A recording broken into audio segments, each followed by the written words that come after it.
Hello, everyone. Welcome to your channel, where we learn English through real, inspiring stories. Today, we're diving into the fascinating story of Rolex, one of the most iconic watch brands in the world. You'll discover how a young dreamer named Hans Wilsdorf created a brand that became a symbol of precision, luxury, and adventure. But this isn't just a history lesson. It's a chance for you to practice your English. Listen carefully to the story, and I will help you with key vocabulary in the description below, in green on the text. By the end, you'll not only know more about Rolex, but you'll also improve your listening and speaking skills. Are you ready? Let's get started. Chapter 1. The Dreamer, Hans Wilsdorf's Early Life. Our story begins in 1881, in a small town called Kulmbach, Germany. This is where Hans Wilsdorf, the founder of Rolex, was born. Hans was just a young boy when his parents passed away, leaving him an orphan. He was raised by his uncle, who sent him to a boarding school. Life wasn't easy for Hans, but he was a bright and curious child. He loved learning new things, especially languages, and by the time he was a teenager, he could speak German, English, and French fluently. When Hans turned 19, he moved to Switzerland, a country famous for its watchmaking. He started working for a company that exported watches. This was where Hans discovered his passion for timepieces. He was fascinated by how tiny gears and springs could work together to keep time so accurately. But Hans noticed something. Most watches at the time were big, bulky, and not very reliable. They often broke or stopped working if they got wet or dusty. Hans had a dream, to create a watch that was small, precise, and durable. A watch you could wear every day, no matter what. Chapter 2. The Birth of Rolex. In 1905, Hans Wilsdorf moved to London, England, and started his own company with his brother-in-law, Alfred Davis. They didn't make watches themselves at first. Instead, they bought high-quality watch movements, the inner parts of a watch, from Swiss manufacturers and put them into watch cases. These watches were then sold to jewelers, who put their own brand names on them. But Hans wanted more. He wanted to create his own brand, a brand that stood for precision, quality, and innovation. In 1908, Hans came up with the name Rolex. He wanted a name that was short, easy to pronounce in any language, and looked good on a watch face. Some say he chose the name because it sounded like the noise a watch makes when it's wound up, Rolex. Others think he just liked the way it looked. Whatever the reason, the name Rolex was born. Hans didn't stop there. He wanted his watches to be the most accurate in the world.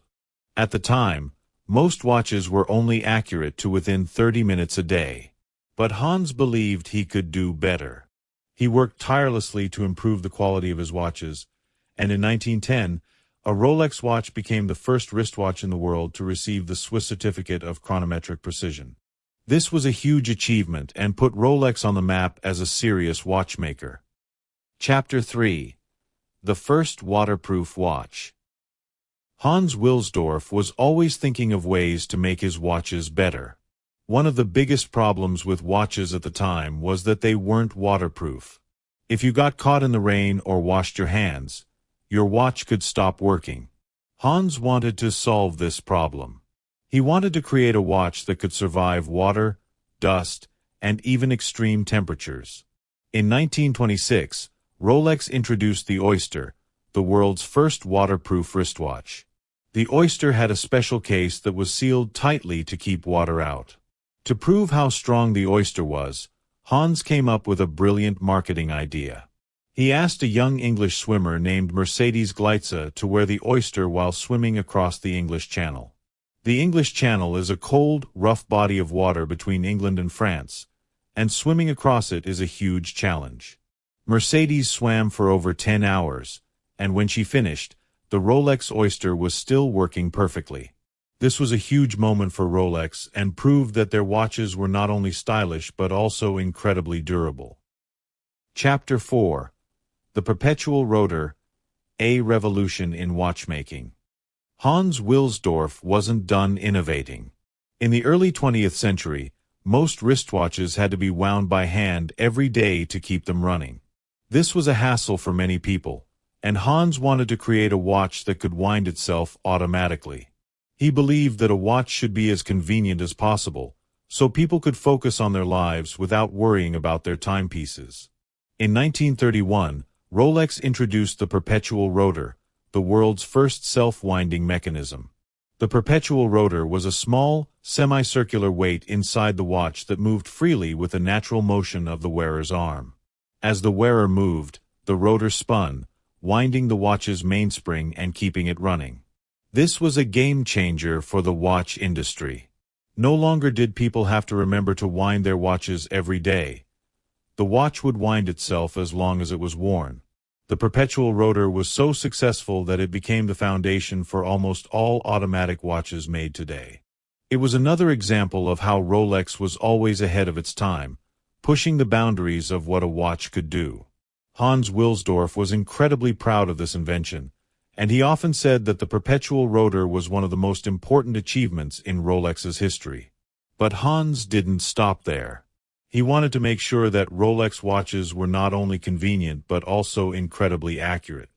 In 1914, a Rolex watch had already received a Class A precision certificate from the Kew Observatory in England, a distinction usually reserved for marine chronometers, very accurate clocks used on ships. This was a huge achievement for a wristwatch, and it proved that Rolex watches were among the most precise in the world. Chapter 5. Rolex and Exploration. Rolex has always been associated with adventure and exploration. In the 1930s, Rolex watches were worn by pilots, mountaineers, and explorers who needed reliable timepieces in extreme conditions. One of the most famous examples of this is the 1933 flight over Mount Everest. A team of British pilots flew over the world's highest mountain, and they wore Rolex Oyster watches during their journey. The watches performed perfectly, even in the freezing temperatures and thin air of high altitude. But perhaps the most famous Rolex adventure story is the 1953 ascent of Mount Everest. Sir Edmund Hillary, a New Zealand mountaineer, and Tenzing Norgay, a Nepalese Sherpa, became the first people to reach the summit of Everest. They wore Rolex Oyster perpetual watches during their historic climb. When they returned, Rolex used their achievement to show how tough and reliable their watches were. The Rolex Oyster Perpetual became known as the Explorer model, a watch designed for adventurers and explorers. Rolex also became famous for its connection to deep-sea exploration. In 1960, the Trieste, a deep-sea submarine, descended to the bottom of the Mariana Trench, the deepest part of the ocean. Attached to the outside of the submarine was a special Rolex watch called the Deep Sea Special. Even at depths of over 35,000 feet, where the pressure was crushing, the Rolex watch kept working perfectly. This was another incredible achievement for Rolex and proved that their watches could survive in the most extreme conditions. Chapter 6. Iconic Rolex Models. Over the years, Rolex has created some of the most iconic watches in the world. One of the most famous is the Submariner, introduced in 1953. The Submariner was the first watch designed for divers and could withstand depths of up to 100 meters. It quickly became a symbol of adventure and style. The Submariner featured a rotating bezel, which allowed divers to track how much time they had spent underwater. This was a crucial feature for safety, and it made the Submariner a favorite among professional divers. Another iconic model is the Daytona, introduced in 1963. The Daytona was designed for race car drivers and featured a chronograph, a stopwatch function, to measure speed.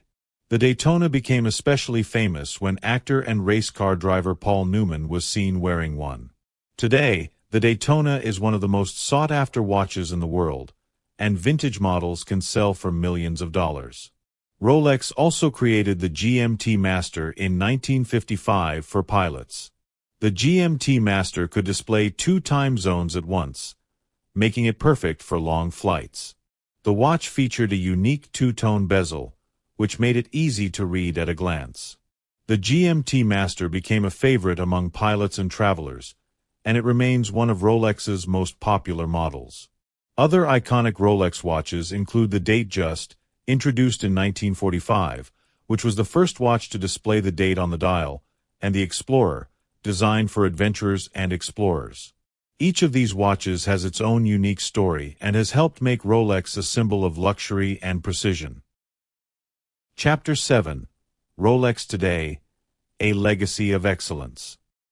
Today, Rolex is one of the most famous and respected watch brands in the world. The company is still based in Geneva, Switzerland, and continues to produce watches that are known for their precision, durability, and style. Rolex watches are made with the finest materials, including 18-karat gold, platinum, and stainless steel, and each watch is assembled by hand by skilled craftsmen. Rolex watches are worn by everyone from world leaders to movie stars, and they are often seen as a symbol of success and achievement. But Rolex isn't just about making watches, it's also about giving back. The company supports many charitable causes, including education, the arts, and environmental conservation. Rolex also sponsors events like the Rolex 24 at Daytona Car Race and the Wimbledon Tennis Tournament. Chapter 8. What we can learn from Rolex's story. So, what can we learn from the story of Rolex? First, never be afraid to dream big. Hans Wilsdorf started with nothing but a dream, and he built one of the most successful companies in the world. Second, always strive for excellence.